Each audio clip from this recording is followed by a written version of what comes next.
Hello and welcome. Tonight we're stepping back into a time of thunderous progress, when soot-blackened skies and the roar of machines signaled the birth of a new age.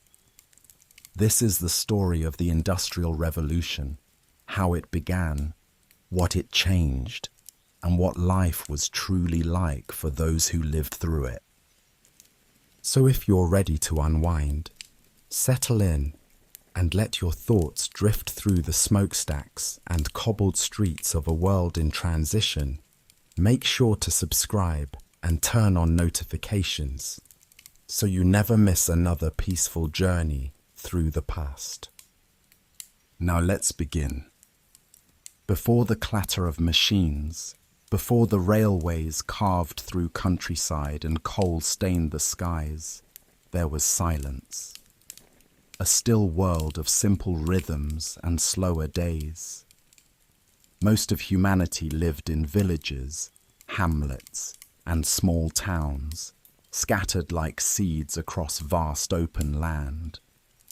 The fields were the heartbeat of daily life, and the seasons were its unyielding clock. In the early 1700s, over 80% of people in Britain, the cradle of the Industrial Revolution, worked the land. They were farmers, shepherds, labourers, and craftsmen. Life revolved around agriculture, ploughing in spring, harvesting in autumn, and mending tools by firelight in the long winter evenings. Tools were wooden, iron, or made by hand. Oxen pulled ploughs, and if you were lucky, maybe a horse. The homes were modest, cottages made of wood or stone with thatched roofs and earthen floors. Inside, a fire crackled in a hearth, offering warmth and light in equal measure. There was no plumbing, no electricity, and no privacy. A family might sleep in one room, sometimes with livestock close by. Furniture was sparse, clothing homemade, and the food simple. Bread, porridge, root vegetables, maybe a bit of meat on special days. Society was rigidly structured. There were landowners and there were tenants.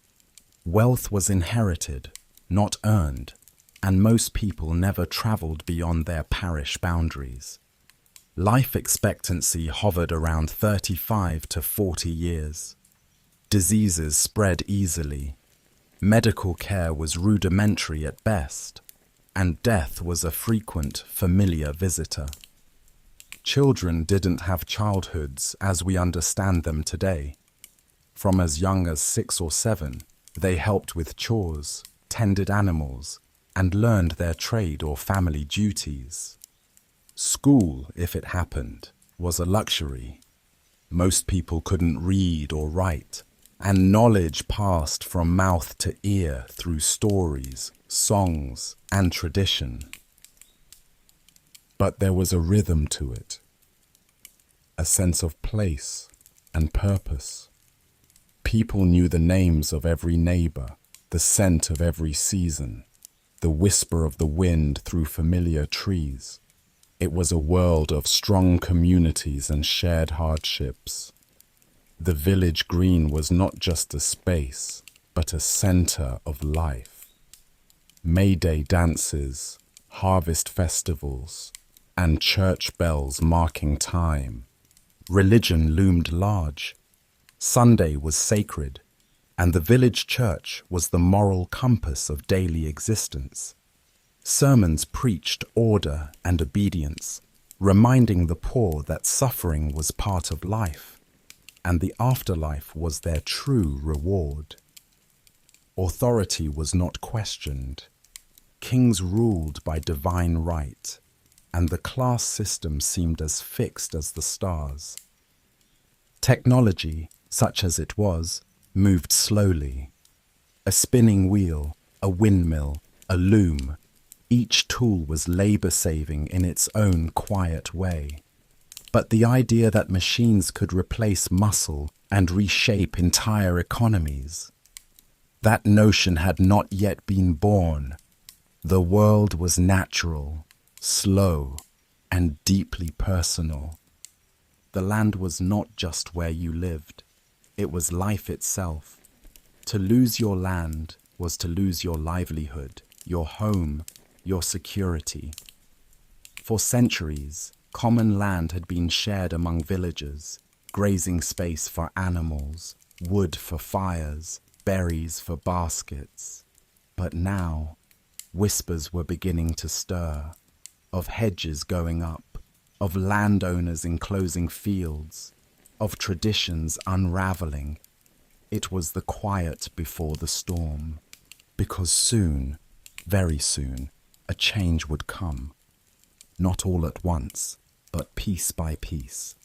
And the world these villagers knew would never be the same again. The shift from rural stillness to industrial roar did not come overnight. But if one invention lit the spark that would soon engulf the world in transformation, it was the steam engine. The early 18th century saw many minds grappling with a similar problem: how to harness power more efficiently. For centuries, human muscles, animal labor, windmills, and water wheels had been the engines of civilization. But these forces had their limits. Rivers don't always flow fast. The wind does not always blow. Horses tire. Humans even more so. What if power could come from something controllable, mechanical, relentless? At first, it wasn't about factories or railroads. The earliest steam engines were built to solve a very specific problem: flooding in coal mines. Miners, digging ever deeper into the earth to feed the growing need for fuel, were constantly battling water. Entire shafts would fill, rendering a mine useless. Pumping by hand or horse was excruciatingly slow and ineffective. Enter Thomas Newcomen, a blacksmith with an idea. In 1712, he built a machine that used steam to drive a piston. It was crude, bulky, and inefficient. But it worked. The Newcomen engine could pump water faster than anything before it, and soon it was being installed in mines across Britain. For the first time, steam was doing the work that once demanded hundreds of men. Still, it had its flaws. It guzzled coal, leaked heat, and needed constant supervision. And it wasn't until the genius of James Watt, decades later, that the steam engine truly came into its own. In the 1760s and 1770s, Watt introduced a separate condenser, which dramatically improved efficiency. Then he added rotary motion, allowing the engine to not just pump, but turn wheels. That seemingly simple change, turning circular motion from steam, was revolutionary. No longer confined to pumping water, steam engines could now power mills, textile machines, looms, and eventually locomotives. This was no longer just a tool. It was a source of mechanical life, a heartbeat made of fire and pressure. But steam was only part of the story. Behind the scenes, other inventions were setting the stage for industrial transformation. The spinning jenny, patented by James Hargreaves in 1764, allowed a single worker to spin multiple spools of thread at once. Richard Arkwright's water frame, a few years later, harnessed water power to automate spinning even further. Then came Samuel Crompton's spinning mule, merging the best of both machines, producing finer, stronger thread. And with thread must come weaving. The flying shuttle, invented by John Kay in 1733, drastically increased the speed of the weaving process. These innovations combined to create a system that could produce textiles at a rate previously unimaginable. It is here, in the weaving sheds and cotton mills of northern England, that the Industrial Revolution truly found its first home. Manchester, once a modest market town, began to thrum with the energy of spinning wheels and churning gears. Cotton became king. Entire cities grew around factories, their streets coated in soot, their skies dimmed by smoke. The effects were immediate and profound. What once took a skilled weaver days to complete could now be done in hours. Goods that had been luxuries became common. But the old ways, the cottage industries, the home spinners, the lone artisans, began to vanish. Many felt awe, many felt fear. The idea that machines could do the work of men challenged long-held beliefs. What would become of the spinner, the blacksmith, the weaver? Could a world built on tradition survive in an age of innovation? Still, the tide could not be turned. Investors poured money into new machinery. Engineers, once seen as mere tinkerers, became the architects of a new society. Ironworks expanded, coal mining intensified, transportation began to evolve, and steam, that invisible force hissing through brass pipes and iron pistons, became the new master of time and labor. It was not just Britain. Soon, across Europe and America, others took notice. The steam engine was replicated, improved, and adapted. Entire economies began to shift from agriculture to industry. Rural families, tempted by wages, moved into cities. And as more machines emerged, carding machines, power looms, steam-powered hammers, the pace of life quickened. The world had found its engine, and it would never run quietly again. Before the factory, there was the cottage, and in that cottage, a mother spun thread while a father wove cloth. Children helped with carding wool or turning the spinning wheel. It was slow, intimate, and tied to the rhythm of daylight. The clatter of work mixed with laughter, with meals, with family. The spinner knew her thread. The weaver knew his cloth. It was not easy work, but it was theirs. Shaped by their hands, controlled by their time. But all that was about to change. With the arrival of powerful new machines and the rise of the steam engine, the pace and scale of production were no longer suited for the quiet rhythm of the home. These machines were large, heavy, and demanded centralized power sources, first water wheels, then steam engines. And so, for the first time in human history, work left the home. The first factories rose alongside rivers. In Britain's damp and often rain-slicked north, towns like Manchester, Leeds, and Birmingham transformed into industrial powerhouses almost overnight. Tall brick buildings, long and narrow, with rows of wide-paned windows, these were the mills, the new cathedrals of labor. Inside them, dozens, sometimes hundreds of machines whirred, clacked, and groaned in mechanical symphony. Gone was the artisan who crafted start to finish. In his place stood the factory worker, one among many, each performing a narrow task in a long chain of production.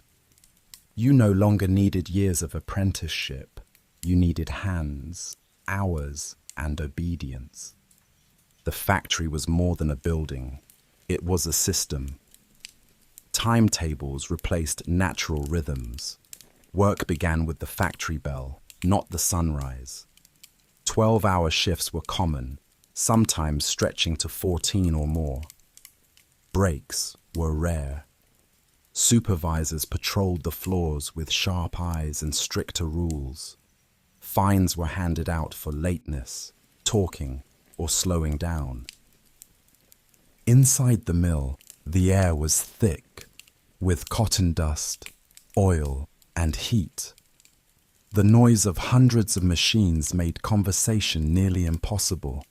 Workers shouted or signed or learned to move without words. Injuries were frequent. A moment's distraction could mean a mangled hand, a severed finger, or worse. There were no guards, no compensation, and no real safety standards. And yet people came. They came in waves from the countryside, whole families leaving behind the farms and fields for the promise of wages. A steady income was something many had never known. For some, it meant the chance to buy goods, rent a home, or even, eventually, send a child to school. But it came at a cost.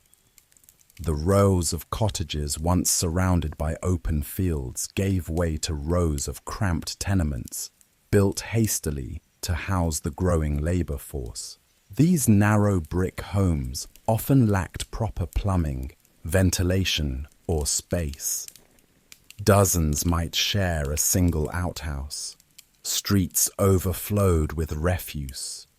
The air reeked of coal, dampness, and human waste. In the mornings, the streets filled with workers, men, women, and children, trudging toward the factories. In the evenings, they returned weary, soot-covered and sore. Meals were quick, sleep was brief, and then it began again. Child labor was not only common, it was essential to early industrial operations.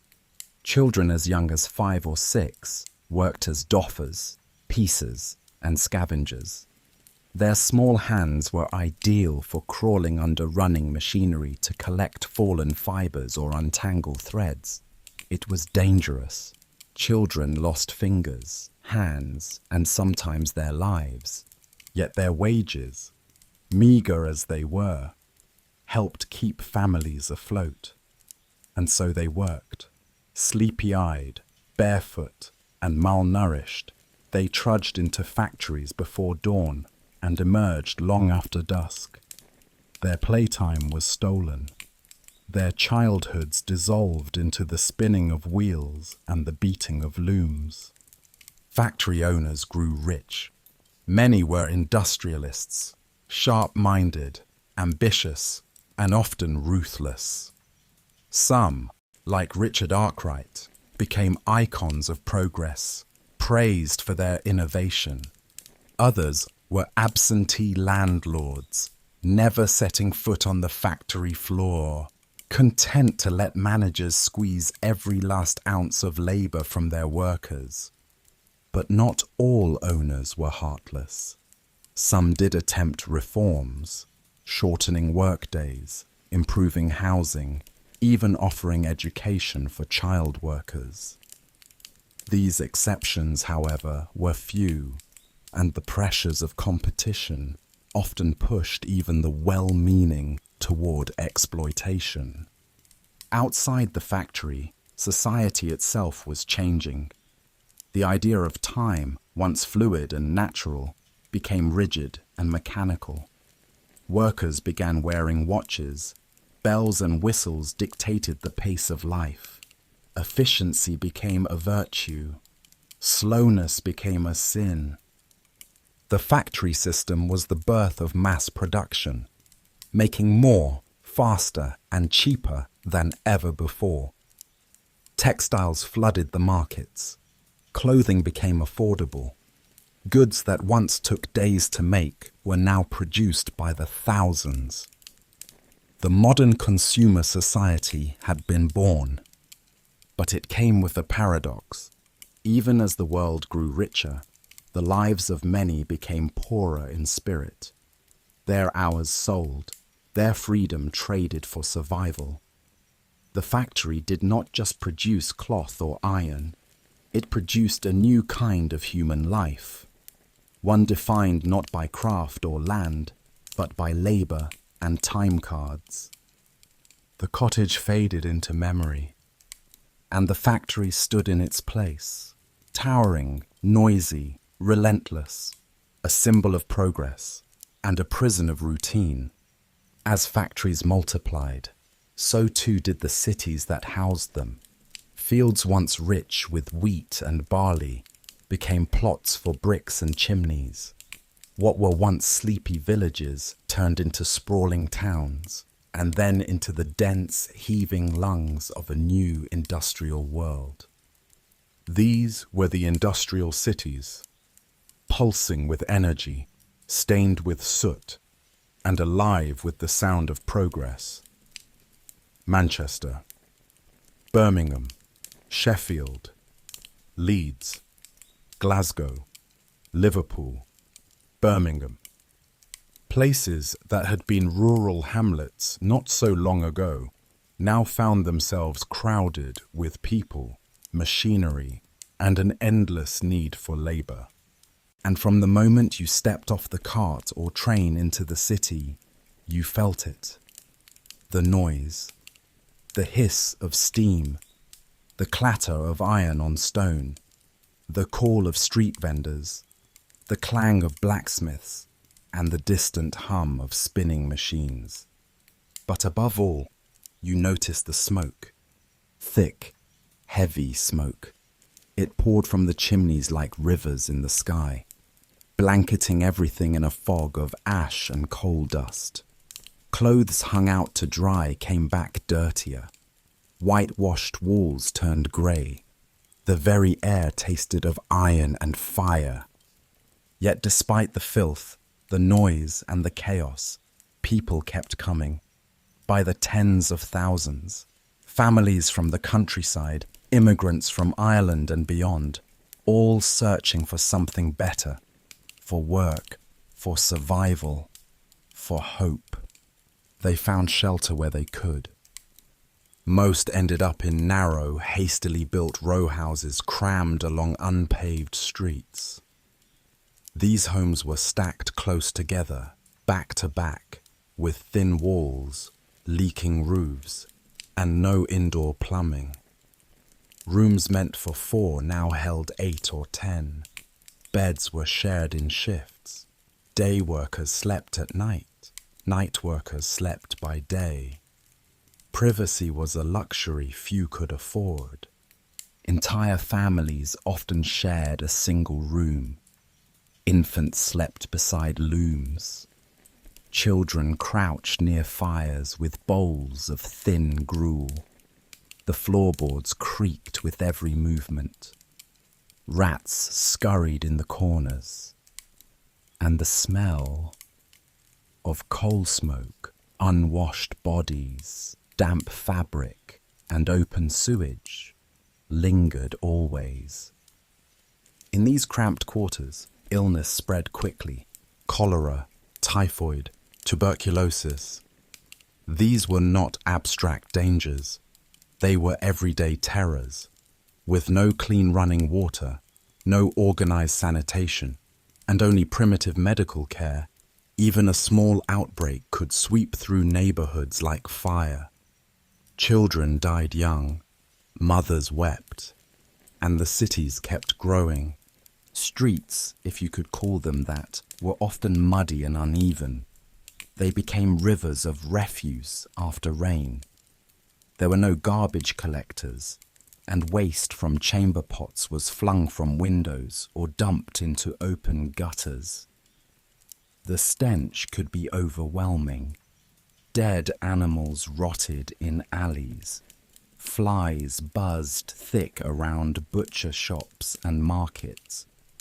And yet, amid the grime, there was life. Street vendors shouted their wares. Tinkers and tailors called out for customers. In the early morning fog, bakers sold fresh loaves, while children ran barefoot between carts. The city was harsh, but it was alive, always moving, always becoming something more. For many workers, the day began before the sun. The factory bell might ring at 5 a.m. Men and women stumbled from their homes, rubbing sleep from their eyes. Their hands already calloused, their feet already aching, they trudged through dark streets to the looming mills, their windows glowing dimly through the fog. The factories waited, and inside them, the air was no better than the streets. Dust filled the lungs. The clatter of machines never ceased. Cotton particles clung to everything. The smell of oil soaked your clothes. And the heat, especially in the iron foundries and steelworks, could be suffocating. But at least there was work. Even children worked. Many families depended on their small hands and small wages.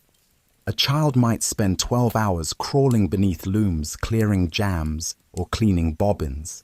Others worked in coal mines, their faces black with soot before they even reached their teens. The work was brutal, the hours long.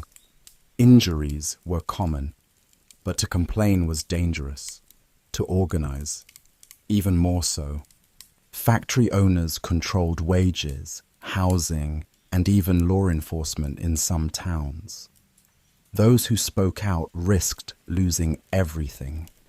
Blacklists circulated, troublemakers disappeared, and so many kept their heads down, endured the abuse, and whispered their discontent only behind closed doors.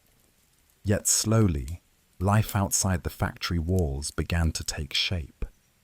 Churches and chapels offered spiritual solace and community. Sunday was still sacred for most, a day of rest, of gathering, of hope. Hymns echoed down alleyways, bells rang across the rooftops, and for a moment, people remembered something greater than smoke and toil.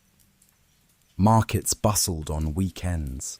Sellers hawked apples, onions, salted meats and ribbons. Children begged for sweets. Housewives haggled for scraps. Music drifted from corner pubs where men gathered after long shifts, drinking, laughing, arguing about wages, football or politics. And then there were the clubs and societies. Reading rooms opened, where newspapers were shared and letters were read aloud to those who couldn't. Mutual aid groups began, offering small loans or funeral funds. Some workers joined choirs or brass bands. Others found purpose in newly formed unions, secret at first, but growing bolder every year. By nightfall, the city changed once more. The factories fell silent, the streets dimmed. Only the glow of gas lamps and the flicker of hearths remained. Inside their narrow homes, families huddled around small fires. They ate what they could, bread, broth, potatoes, maybe a bit of salted pork. Stories were told, wounds were dressed, lullabies whispered children to sleep. Above it all, the city breathed. 1,000 chimneys exhaled into the night sky. Somewhere, an iron wheel turned. Somewhere else, a child dreamed of something better. And still, the city grew. London's population doubled in just a few decades. So did Manchester's. So did Glasgow's. Housing could not keep up. Streets became slums. And yet, innovation continued. Gas lighting, public transport, sewer systems. each one reshaping life bit by bit. It was a strange, paradoxical time, a time when you might see a horse-drawn cart pass a steam-powered train, when a chimney sweep might share the street with a banker, when immense wealth and crushing poverty coexisted side by side. This was the city of smoke and steel, a place of wonder and hardship, of invention and injustice, of dreams sparked by coal fires and lives shaped by iron wheels. For better or worse, it was the heart of the Industrial Revolution, and it beat loud enough to change the world. If the Industrial Revolution had a hidden engine, it was the small hands and silent endurance of its children. In cities across Britain, and in the growing industrial centres of Europe and America, children were not simply playing in alleys or skipping stones along muddy canals. They were working in mills, in mines, in factories, and in homes, working from sunrise to sunset, working under conditions so severe, so relentless, that they left permanent marks, not just on their bodies, but on the very society that allowed it to happen. In the eyes of the era, children were not seen as individuals in need of protection. They were a source of labor, cheap, obedient, and expendable. Many families had no choice. When wages were low and rent was high, every set of hands counted. A child's earnings, even if only a fraction of an adult's, might mean the difference between eating or going hungry, between paying rent or being turned out. And so, from as young as 5 or 6, children joined the workforce. In the textile mills of Manchester and Lancashire, they were employed as scavengers or piecers. A scavenger's job was to crawl under the looms, even while the machines were running, to collect bits of fallen cotton. Piecers, on the other hand, had to lean over spinning machines to repair broken threads, their fingers working with speed and precision. Both jobs were dangerous. One wrong move, one trip, one distraction, and a child could be pulled into the machine's moving parts. Fingers were severed, hair caught in spindles, skulls crushed. The machinery did not stop for accidents. There were no emergency buttons, no safety rails, only silence, and then the machine grinding on, uncaring. In coal mines, children were used as trappers and hurriers. Trappers sat for hours in the dark, alone, their only task to open and close ventilation doors. They waited in pitch-black silence, the weight of the earth pressing above them, often too frightened to even sing or speak. Some were as young as 4. Hurriers pulled wagons of coal through narrow tunnels sometimes no taller than 3 feet. These children, boys and girls alike, strapped themselves to carts with belts and chains around their waists and shoulders. They crawled through choking dust, their bare feet scraping against stone, their knees raw.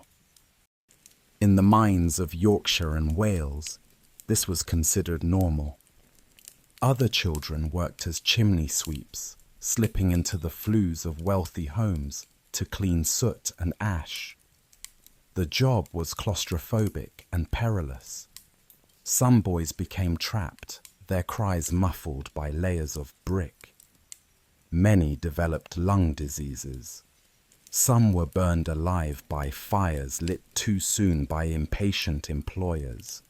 Yet despite the danger, the hours remained brutal. A typical workday stretched from 5 a.m. to 7 or 8 p.m., 6 days a week. There were few breaks. Meals were rushed and poor. often just bread and weak tea. Many children worked in bare feet, their clothes tattered, their backs stooped before they reached adolescence. Education for many was a luxury they would never know. There were schools, yes, often run by churches or charitable groups. But most working children couldn't attend. Their labor was too valuable. In many families, even Sunday school, a single morning of reading and writing, was sacrificed for rest or chores. Even when children did attend, the learning was minimal. They were taught obedience, religious piety, and the basics of reading. Enough to read a Bible or a moral tract, not much more. Arithmetic and critical thinking were discouraged. The world needed laborers, not thinkers. Yet not everyone accepted this reality. As the 19th century wore on, public awareness of child labor began to grow. Reformers, journalists, and religious leaders started documenting the suffering of working children. Writers like Charles Dickens, who had experienced poverty himself, used fiction to reveal the cruelty of the system. In Oliver Twist, David Copperfield, and Hard Times, Dickens painted a world where childhood was crushed beneath the wheels of industry. Parliamentary inquiries were launched. Doctors reported on the stunted growth, the deformed limbs, the damaged lungs. Inspectors visited mines and mills, and what they found shocked even the hardened hearts of Victorian lawmakers. In 1833, the first major breakthrough came, the Factory Act. This law limited the hours that children could work in textile factories. Children under 9 were banned from employment. Those aged 9 to 13 could only work 8 hours a day. 4 hours of schooling per day were mandated. Inspectors were appointed to enforce the law, though their powers were limited and violations continued in secret. It was only the beginning. More acts would follow. The Mines Act of 1842, which prohibited underground work for all girls and for boys under 10. The 10 Hours Act of 1847, which reduced the maximum workday for women and older children. Each law was a small step toward recognition that children were not just laborers, but lives to be nurtured. Still, change came slowly. The wheels of progress turned against great resistance. Factory owners lobbied against regulation. Families, reliant on their children's income, sometimes lied about ages or hid their youngest during inspections. Others simply didn't trust reformers, who, after all, often came from the same upper classes that had ignored them for generations. Yet slowly, a new idea began to take root, that childhood should be protected, not exploited. By the mid to late 19th century, public education became more widespread. Sunday schools became weekday schools. Literacy improved. School attendance laws were introduced and gradually enforced. The image of the child changed, from worker to student, from commodity to citizen. This shift was monumental. It marked a turning point not just in labor history, but in how societies defined themselves.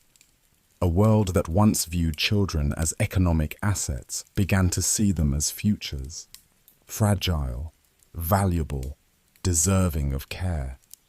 But the legacy of industrial child labor remained. Generations of children had grown up with calloused hands and crooked spines. Many never knew rest, never learned to read, never left the city streets. Their voices were faint, their names often lost, but they were there. In every brick laid, every ton of coal mined, every bolt of cloth woven, they were the children of the revolution. Their suffering helped build the modern world. And though they seldom found justice in their time, their struggle awakened a conscience, one that would echo for centuries to come. As the smoke thickened and factories multiplied, another transformation was taking place, one not marked by innovation, but by necessity, improvisation, and hardship. It was the rise of the industrial slum. And within these slums, amid the brick and soot, millions of lives unfolded in cramped, crowded, and often dangerous conditions. In the countryside, poverty had a different shape. A family might live humbly, but they had space. A garden, fresh air, a stream to drink from. Even the poorest often had land, if not their own, then communal fields for grazing or gathering. The home might be rough, but the sky was open. In the new industrial cities, poverty took on a new form, tighter, darker, and far more suffocating. When the factories began attracting laborers from rural areas, there was no housing ready to receive them. Developers and landlords, eager to profit from the sudden influx, built quickly and cheaply. Streets were laid without thought for drainage or sunlight. Rows upon rows of narrow terraces sprang up, back to back with no courtyards, no gardens, and no sense of space. These were the infamous back-to-backs of cities like Leeds, Birmingham, and Liverpool. Long, narrow brick houses, built in tight lines with one row facing the street and another pressed behind it, often sharing a single wall. Each house typically had 2 rooms, one upstairs, one downstairs. A single family was meant to live there, but rarely did just one family live in these homes. More often, a house would hold 2, sometimes 3 or 4 families, each renting a single room. Adults, children, boarders, even strangers shared beds. Shifts were common. When one group went to work, another came in to sleep. Mattresses, if they existed, were often sacks of straw crawling with lice. Floors were rarely swept. Walls were damp and cracked. Windows, when present, were too small to offer real light. There was no electricity. Lighting came from candles or oil lamps. Heat came from a small fire, if fuel could be afforded. Water came from public pumps or shared taps on the street, often the only source for dozens of homes. And sanitation, it barely existed. Toilets were communal, outdoor privies shared between multiple houses. A row of 20 homes might rely on just 1 or 2. Buckets were used during the night, then emptied into cesspits or open drains the next day. In some neighborhoods, human waste ran in open channels down the center of the street, mixing with the blood from butcher shops, the soot from chimneys, and the offal from tanneries. The stench was inescapable. In summer, it hung in the air like fog. In winter, it froze into the cobblestones. Flies bred in droves. Rats scurried freely. Disease moved as easily as wind. Cholera was the most feared. It could strike suddenly, turning healthy people into corpses within hours. It caused vomiting, diarrhea, severe dehydration. It was misunderstood and terrifying. Many thought it came from bad air or moral weakness, not from contaminated water. Entire streets would be emptied in panic. Black flags were hung to mark infected homes. Typhoid, dysentery, smallpox, and tuberculosis were also common. Children bore the brunt. Mortality rates in industrial cities were shocking. In Manchester in the mid-1800s, nearly 60% of working-class children died before the age of 5. Cemeteries filled faster than they could be dug. Mass graves became common. Medical care, when sought, was limited. Doctors were expensive and hospitals rare. Most illnesses were treated at home with herbal remedies, superstition, or prayer. Midwives and herbalists played vital roles, but they were often untrained and poorly equipped. For many, death was simply part of life, always nearby, always expected. But even among these harsh realities, life persisted. Women bore children in these cramped homes, often without assistance. Meals were cooked over open flames. Bread, potatoes, broth, and sometimes bits of meat, porridge for breakfast, often laced with milk if one could afford it. Children played in alleys with marbles, hoops, or makeshift toys. Songs were sung, weddings celebrated. Life in its most stubborn form continued.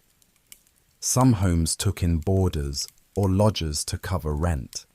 This could mean even less space, less privacy. A curtain might divide a room.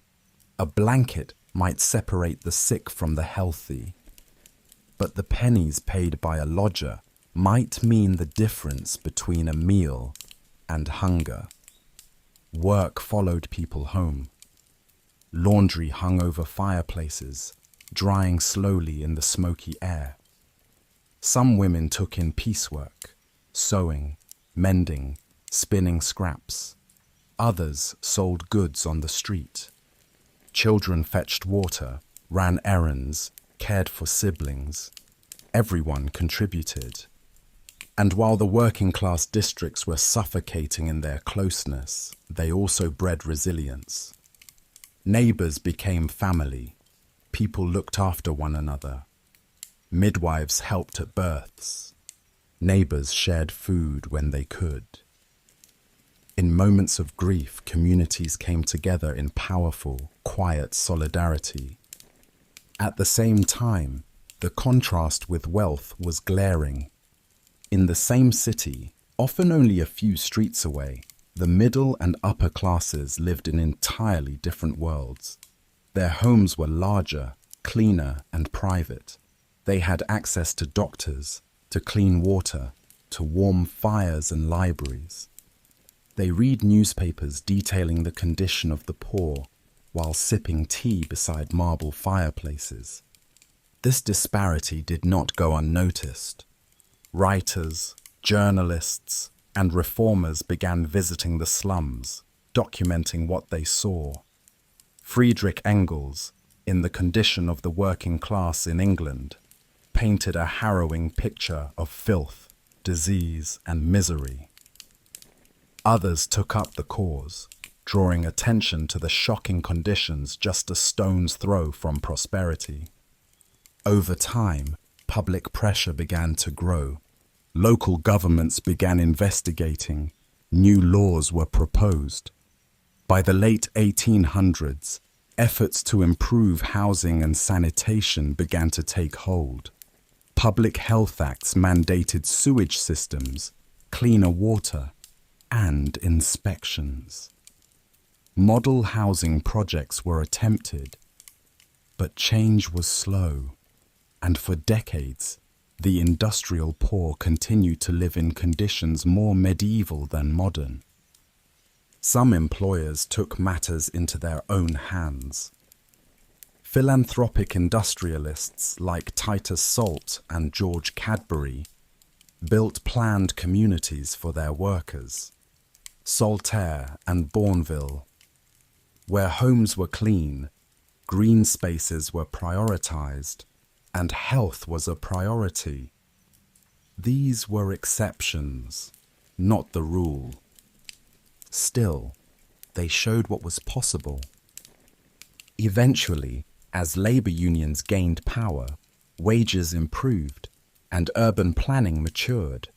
The worst of the slums began to disappear, but the memory of those dark, damp homes lingered. And in many parts of the world, echoes of these conditions still exist. Crowded neighborhoods, overworked families, lives on the margins of comfort. The Industrial Revolution brought progress. It brought invention, speed, and connectivity. But it also brought suffering, not as a side effect, but as a foundation. And in the brick-lined streets of 19th century cities, beneath the smoke-stained walls and leaking roofs, that suffering was lived out by millions. They built the modern world, brick by brick, hour by hour. And they did so not in comfort, but in corners of darkness and resilience. The clatter of machinery, the roar of furnaces, the endless hours under supervision. For decades, the working class toiled in silence.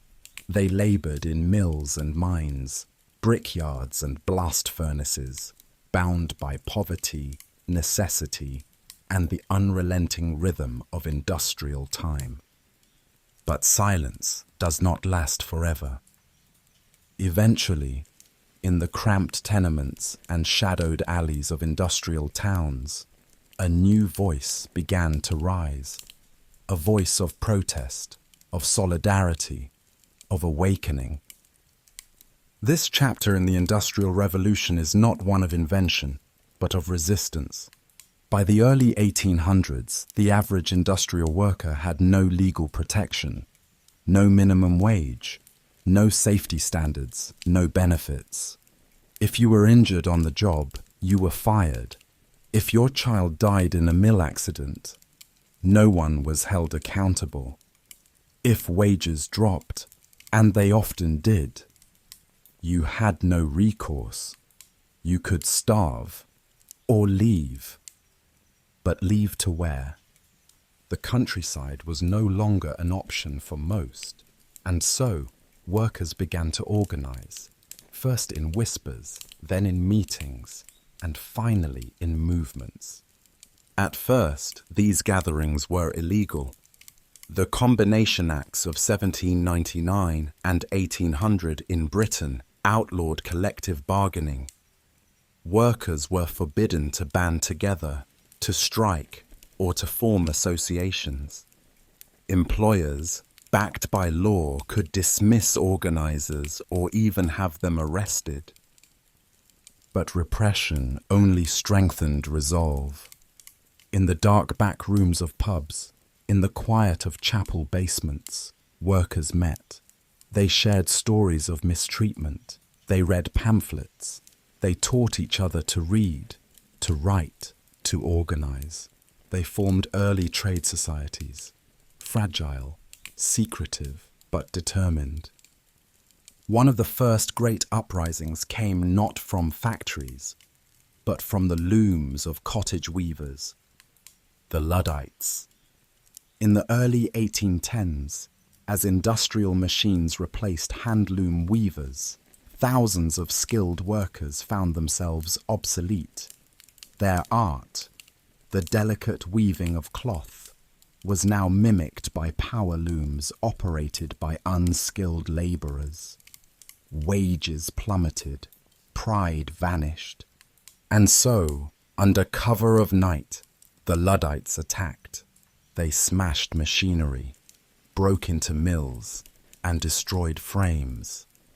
Not out of ignorance or fear of progress, but out of desperation.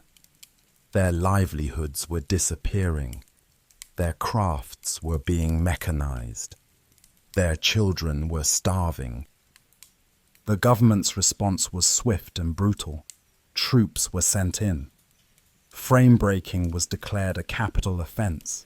Dozens were arrested. Some were hanged. Others were exiled.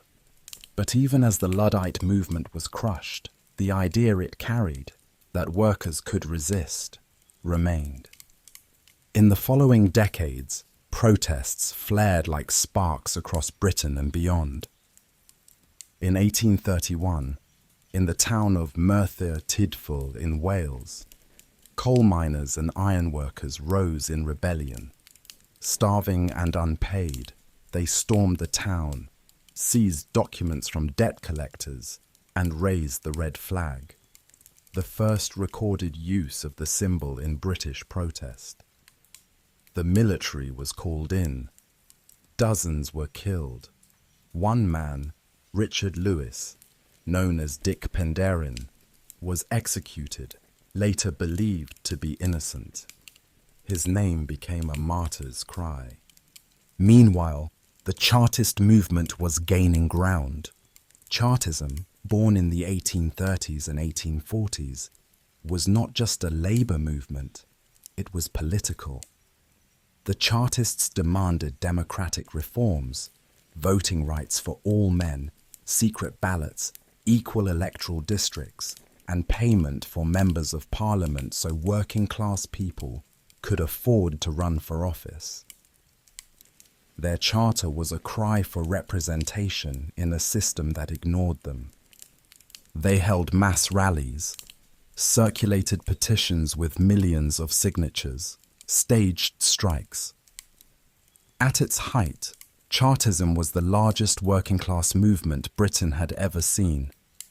Though their demands were initially rejected, and some uprisings met with force, the Chartists planted seeds. Decades later, many of their demands would become law. They changed the shape of democracy, not by violence, but by persistence.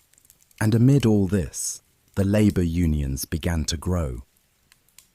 Early unions were local and trade-specific. Spinners, miners, carpenters. They operated quietly, often illegally, but they offered something workers had never had: support. If a member was injured, the union might offer a small fund. If a family needed burial money, the union could help. If wages were cut, the union might organize a strike. It wasn't much, but it was a beginning. In 1824, the British government repealed the Combination Acts, legalizing trade unions for the first time. This marked a turning point. Workers began to unite across trades, forming larger networks. The Grand National Consolidated Trades Union was launched in 1834, an ambitious but short-lived attempt to unite workers on a national level. That same year, 6 farm labourers from Tolpuddle in Dorset, now known as the Tolpuddle Martyrs, were arrested and transported to Australia for forming a union. Their punishment caused public outrage. Protests erupted. Thousands marched. Petitions flooded Parliament. The martyrs were eventually pardoned and returned home, hailed as heroes. Their case became a symbol of labour's struggle, not for revolution, but for dignity. Throughout the mid-19th century, the labour movement gained momentum. Strikes became more frequent. Wages slowly improved. Laws were passed to regulate child labour, factory hours, and mine safety. Inspectors were appointed. Courts began to take workers' rights more seriously. It was not a straight line. Progress came with setbacks. Strikers were beaten, organisers jailed. Some unions collapsed under pressure, but the idea of worker power had taken root, and once rooted, it grew. By the late 1800s, trade unions were recognised institutions. Political parties began to form from their ranks: the Labour Party in Britain, socialist and social democratic parties in Europe. These movements fought not just for better conditions, but for a better world. They demanded healthcare, education, pensions, housing, and slowly, society began to change. Factories became cleaner, hours shortened, wages rose, schools were built, Workers gained rights that once seemed impossible. But these victories were not handed down. They were earned by protest, by persistence, by people who refused to remain silent. The Industrial Revolution had created a new working class. It had exploited them, exhausted them, but in time, it also awakened them. And their voices, once drowned by the roar of machinery, began to shape the very society that had once silenced them. As the Industrial Revolution transformed cities and technologies, it also transformed lives, none more so than the lives of women. Women had always worked. In the pre-industrial world, they labored alongside men in the fields, at spinning wheels, in kitchens and markets, in the rhythms of daily rural life. But with the rise of factories, the nature of their work changed, becoming faster, harsher, more confined, and more invisible. Their roles shifted, their burdens multiplied. And yet, their strength, often overlooked, became one of the driving forces behind the age. In the spinning mills and textile factories, women made up a large portion of the labor force. They were preferred by many factory owners, not because of equality, but because women were seen as more docile, more manageable, and most importantly, cheaper to employ. Women could be paid half, sometimes a third, of a man's wage for doing the same work. And so they filled the spinning rooms. They ran power looms, spun thread, carded cotton. The air in these rooms was thick with lint and heat. The noise was deafening. Conversations were shouted or lost in the roar of machines. Injuries were common, fingers crushed, hair caught, backs twisted from repetitive strain. Yet women worked with efficiency and endurance. For many, the factory job meant the difference between poverty and survival. Their earnings, though meager, helped support families, feed children, and pay rent. Some were unmarried girls from the countryside, sent to the cities to earn before marriage. Others were widows or single mothers, holding their families together by sheer determination. But work didn't end at the factory gates. After long shifts, often 12 hours or more, women returned home to more labor. They cooked, cleaned, cared for children, mended clothes. If the home was shared with lodgers, they managed even more, washing extra laundry, preparing more meals. Rest was rare, leisure almost non-existent. And for working mothers, the burden was multiplied. There were no creches, no maternity leaves, no childcare systems. Infants were sometimes brought to work and left in nearby rooms, watched by older siblings or kind co-workers. Some women paid neighbors to watch their children while they worked. Others left them alone, locked in rooms, hoping they would stay safe until the shift ended. The guilt and anxiety were constant companions. For many, there was no other choice, and yet women didn't just endure. They organized. They formed support groups, mutual aid societies, and even early trade unions. In 1833, women at the Lowell Mills in Massachusetts, many just teenagers, staged one of the first female-led strikes in American labor history, protesting wage cuts and working conditions. In Britain, women began forming societies and attending rallies. Though often excluded from male-dominated unions, they made their voices heard. Their struggle wasn't only economic, It was social. Respectability in Victorian society was often defined by a woman's domesticity, by her role as a wife and mother, not a wage earner. Working-class women, especially those in factories, were looked down upon by the middle and upper classes. They were seen as coarse, immoral, unfeminine. But these women were not weak. They woke before dawn. They worked harder than most. They raised families in slums and held communities together.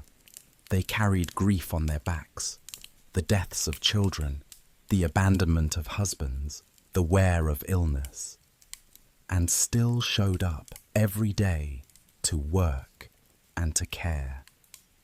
And slowly, their resilience began to shift the culture. By the late 19th century, reformers began to take notice.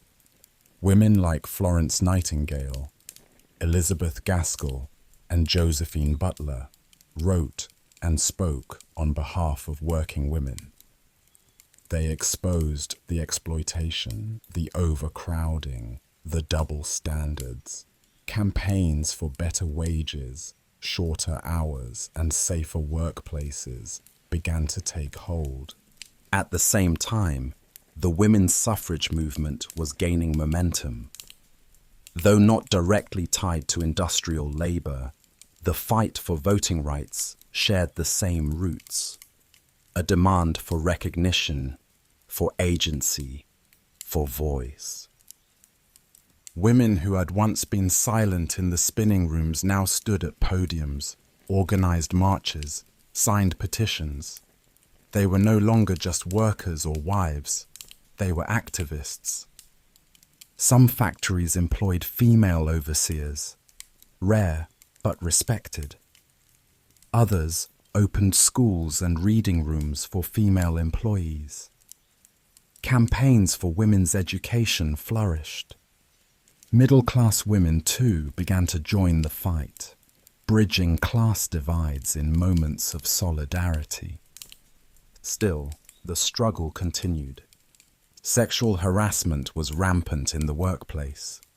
Women were often dismissed for pregnancy or illness. Their roles were limited. Promotions were rare. Even in unions, their concerns were often sidelined. But the groundwork had been laid. The Industrial Revolution may have exploited women, but it also forced society to confront their power. It pushed women into the public sphere. It made their labor, once invisible, impossible to ignore. They were no longer just the hands behind the looms. They were the voices behind the reform, the minds behind the movements, the strength behind the machine age. And though their names are often lost to history, their impact endures. In every labor law, every factory regulation, every hard-won right. They shaped not just the workforce, but the future. As steam rose from factory chimneys and sparks flew from iron forges, something else was taking shape. A web of invention that would not just change how people worked, but how they moved, connected, and understood the world around them. If the early Industrial Revolution was driven by cotton and coal, its heart in machines and mills, then its next phase was powered by innovation, a cascade of ideas that reimagined space, time, and possibility. It began with the railways. Before trains, travel was slow and uncertain. Roads were muddy, rutted, and often dangerous. Horse-drawn wagons crawled across the countryside. Coaches took days to travel between cities, and goods moved at the pace of muscle. A farmer might live and die, never venturing more than 20 miles from home. But with the advent of the steam locomotive, distance began to collapse. In 1825, the Stockton and Darlington Railway opened in northeast England, the first public railway to use steam engines. At first, it seemed more a curiosity than a revolution. But just 5 years later, George Stephenson's Liverpool and Manchester Railway, fast, efficient, and reliable, proved the model. The rocket, Stephenson's locomotive, could travel at unprecedented speeds, 30 miles per hour. People were stunned. Some feared their lungs would collapse at such speed. Others feared moral decay or disorientation. But curiosity won. Within decades, railroads crisscrossed Britain, then Europe, then North America. Small towns became cities. Markets expanded. Fresh food could reach urban tables. Newspapers and mail moved overnight. And for the first time, ordinary people could travel. Not just merchants or nobles, but clerks, laborers, even children. The world shrank and time sped up. Stations became cathedrals of motion, grand iron and glass structures, bustling with people, goods, and dreams. Train travel reshaped the landscape, cutting through hills, bridging rivers, tunneling under cities. The sound of a steam whistle became a symbol of progress. Parallel to this transportation revolution came an equally astounding leap in communication. For centuries, messages traveled by horse, by ship, by hand. A letter from London to Edinburgh could take days. News of events, even critical ones, could arrive too late to matter. Then came the telegraph. Developed in the 1830s and 1840s by inventors like Samuel Morse and Charles Wheatstone, the telegraph allowed information to travel faster than any human ever could. With dots and dashes, Morse code, words leapt across wires at the speed of electricity. In 1844, the first telegraph message was sent between Washington and Baltimore. What hath God wrought? It was more than a question. It was a declaration. By the 1850s, telegraph lines stretched across nations. By the 1860s, across oceans. The laying of the transatlantic telegraph cable, an astonishing feat of engineering, meant that news from New York could reach London in minutes instead of weeks. It was the birth of instant communication, and with it came a new sense of global connection. Stock markets responded faster. War news arrived in time to shape opinion. Personal messages crossed continents. The world was no longer a collection of isolated communities. It was beginning to think and move as one. Innovation did not stop there. Factories became laboratories of invention. Engineers, tinkerers, scientists, and dreamers developed machines for every task. Steam-powered printing presses revolutionized publishing, making books, pamphlets, and newspapers widely affordable.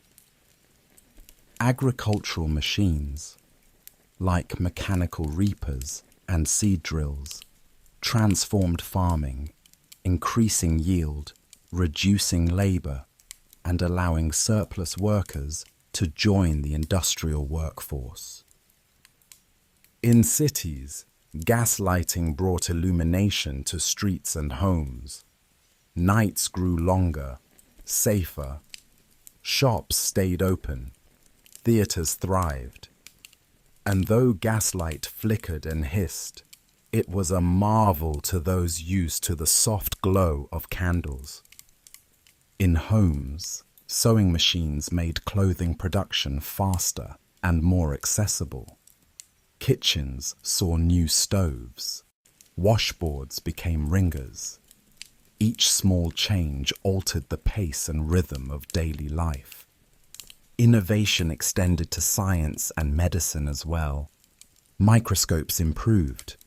Chemists began understanding elements and compounds.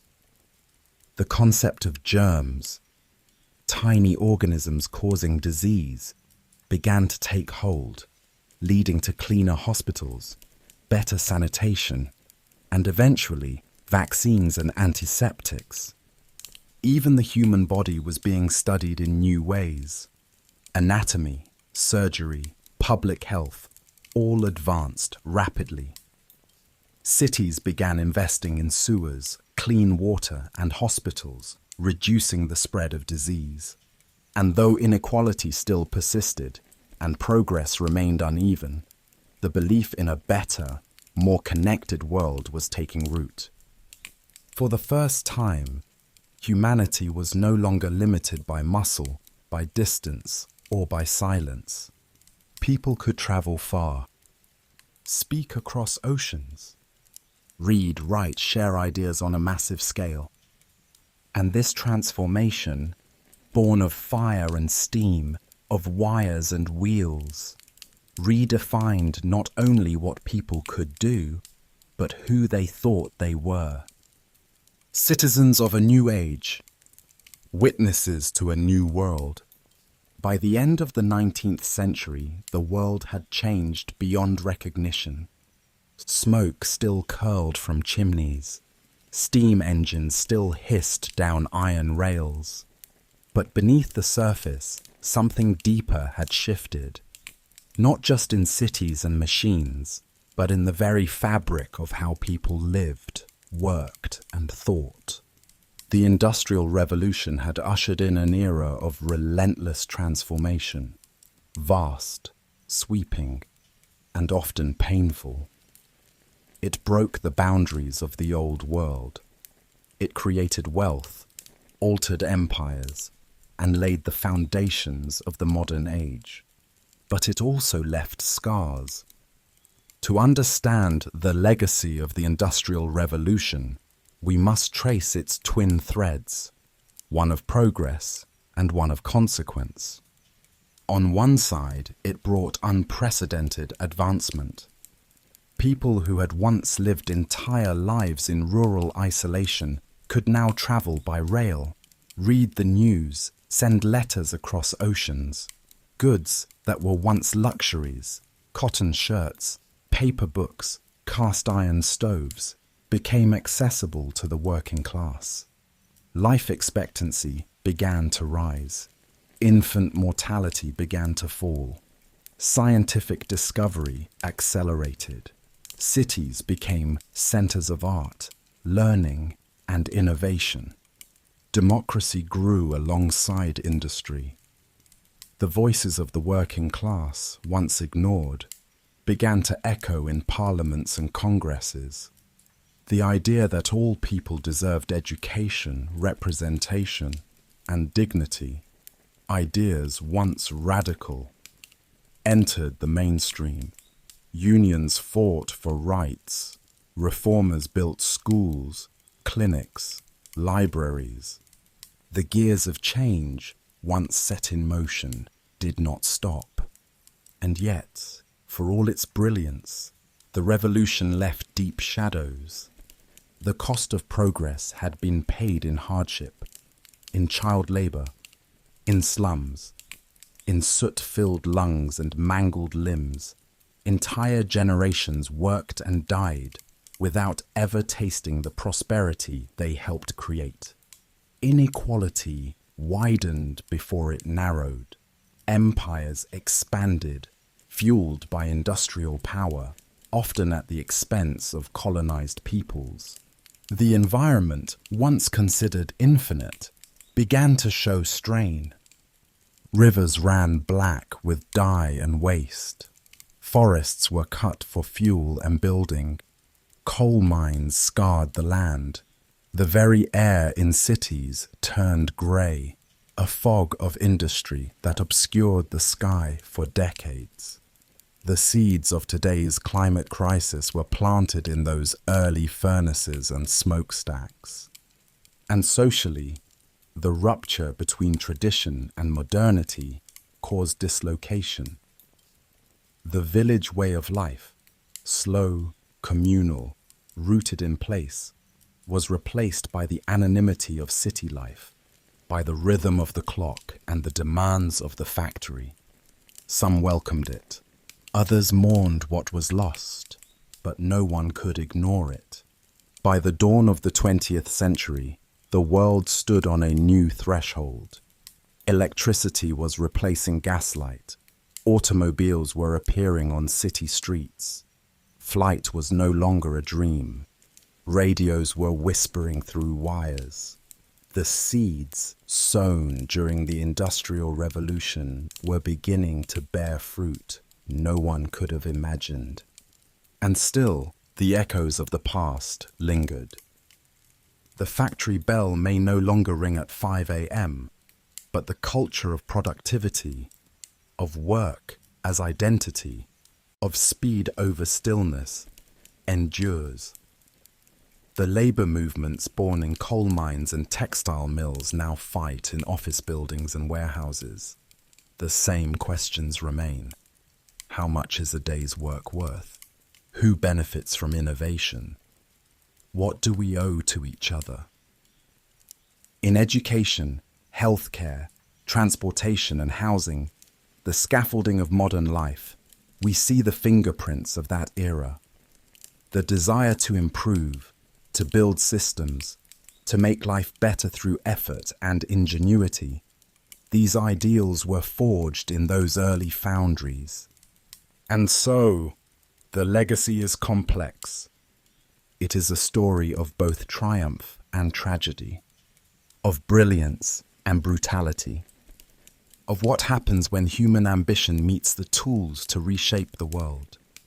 The Industrial Revolution did not end. It evolved. Its spirit lives on in the digital age, in the hum of computers and the reach of satellites. In every invention we celebrate, and in every system we challenge.